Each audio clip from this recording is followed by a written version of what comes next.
Shri Swami Vivekananda charitable ट्रस्टच्या वतीनं कारगिल युद्धापासून सुरू असलेल्या एक राखी सीमेवरील जवानांसाठी या उपक्रमाअंतर्गत यंदा 2 लाखांहून अधिक राख्या संकलित करण्यात आल्या।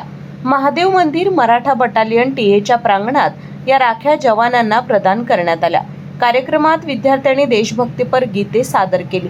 करवीर भगिनींनी पाठवलेल्या राख्यांमुळे सीमेवर देशाचे रक्षण करणाऱ्या जवानांना 12 हत्तींचे नैतिक बळ मिळते, असे ऑनररी लेफ्टनंट कर्नल संतोष संकुंडे यांनी सांगितले। दरम्यान छत्रपती ताराराणी यांच्या नावाने सैनिकी स्कूल आणि मुलींसाठी लष्करी भरतीपूर्व प्रशिक्षण केंद्र सुरू करण्यासाठी प्रयत्न करणार असल्याचं महापौर रूपाराणी निकम यांनी जाहीर केलं। यावेळी निवृत्त colonel Vijaysinh Gaikwad, honorary lieutenant Shamrao Salvi, honorary lieutenant Rajesh Sawant, नगरसेविका प्राथमिक शिक्षण मंडळ सभापती शीला सोनुले, माजी महापौर माधवी गवंडी, नगरसेविका दीपा काटकर आदी उपस्थित होते।